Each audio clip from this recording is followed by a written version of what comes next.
هل تعلم أن ما يقرب من ثلث سكان الولايات المتحدة مصابون بمقدمات السكري؟ صحيح، أكثر من 88 مليون أمريكي يعيشون مع مقدمات السكري، ومعظمهم لا يعلمون بذلك. ولكن ما هي مقدمات السكري؟ ولماذا يجب أن تهتم بها؟ غالباً لا يعاني المصابون بمقدمات السكري من أي أعراض ملحوظة، ولهذا السبب يعد رصد مستوى السكري في الدم بانتظام أمراً بالغ الأهمية للكشف المبكر. كما أن تغييرات نمط الحياة مثل اتباع نظام غذائي صحي وزيادة النشاط البدني والحفاظ على وزن صحي يمكن أن تساعد في إدارة مقدمات السكري، بل وحتى عكس مسارها، مما يقلل من خطر تطورها إلى داء السكري من النوع الثاني. دعونا نتحدث عن الأعراض والأسباب وعلاج مقدمات السكري. أولاً، زيادة العطش. مقدمات السكري حالة خبيثة غالباً ما تمر دون أن يلاحظها أحد.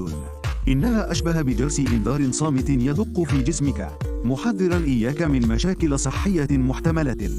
إحدى العلامات الأولى هي زيادة العطش، والمعروفة أيضاً باسم العطاش، وقد وجد الباحثون صلة قوية بين مقدمات السكري والعطاش بحسب دراسة نشرت في مجلة Diabetes Care.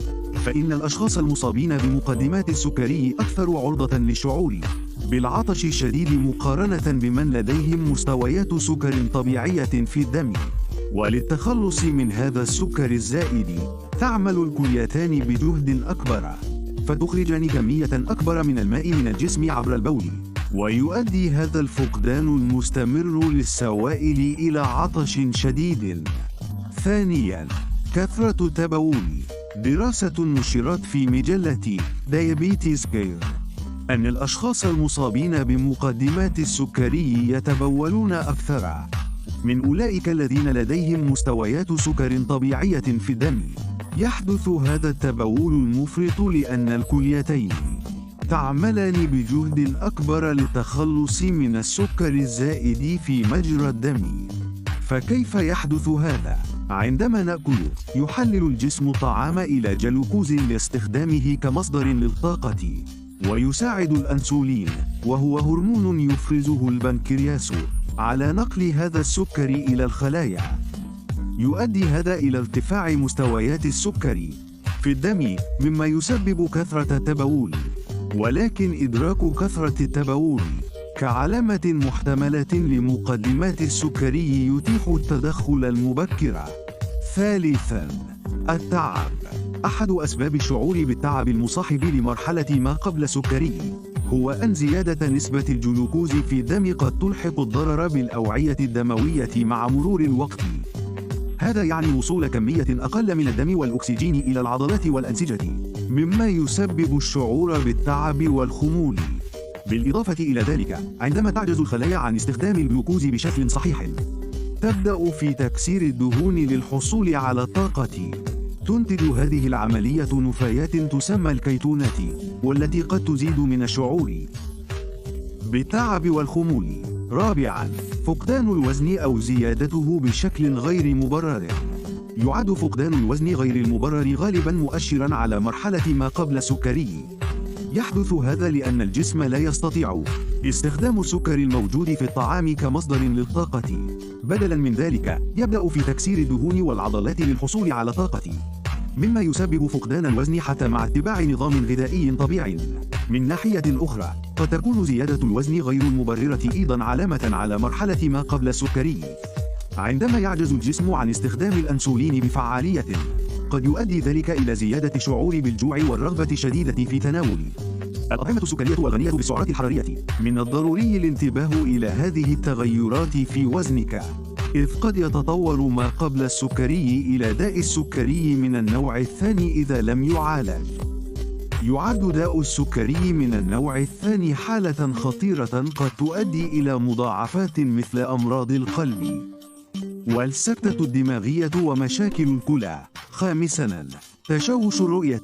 عندما ترتفع مستويات السكر في الدم، قد يؤثر ذلك على الأوعية الدموية الدقيقة في عينيك. هذه الأوعية مسؤولة عن تزويد شبكية العين بالدم، وهي الجزء من العين الذي يساعدك على الرؤية بوضوح. يمكن أن يتسبب ارتفاع نسبة السكر في الدم في تلف هذه الأوعية الدموية وتسربها، مما يؤدي إلى تشوش الرؤية. قد تشعر وكأنك تنظر من خلال نافذة ضبابية أو أن نظارتك تحتاج إلى تنظيف مستمر.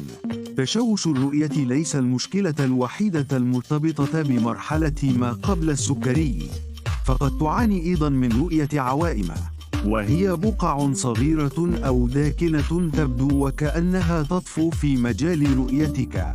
سادسا، بطء التئام الجروح. عندما يكون هناك الكثير من السكر في الدم فقد يتلف الأوعية الدموية والأعصاب. هذه الأوعية الدموية الدقيقة والأعصاب ضرورية لعملية الشفاء. تزود هذه الخلايا الجرح بالأكسجين والمغذيات مما يساعد على التئامه. مع ذلك في حالة ما قبل السكري قد تضعف هذه الأنظمة الحيوية مما يؤدي إلى بطء الشفاء. علاوة على ذلك يمكن أن يضعف ارتفاع نسبة السكر في الدم جهاز المناعة، فتصبح قدرة الجسم على مقاومة العدوى أقل فعالية. يمكن للكشف المبكر عن ما قبل السكري أن يمنع تطوره إلى داء السكري الكامل. رقم 7. التنميل أو الخضر. يمكن أن يؤدي ارتفاع نسبة الجلوكوز في الدم إلى تلف الأعصاب مما يسبب التنميل أو الخضر. يطلق على هذه الحالة غالبا اسم اعتلال الأعصاب السكري. تكون الأعصاب في الأطراف مثل اليدين والقدمين عرضة للتلف. قد تشعر بوخز أو حتى فقدان الإحساس. يمكن أن يكون تجاهل هذه العلامات محفوفا بالمخاطر. إذا تركت حالة ما قبل السكري دون علاج فقد تتطور إلى داء السكري من النوع الثاني، حيث ترتفع نسبة السكر في الدم بشكل خطير.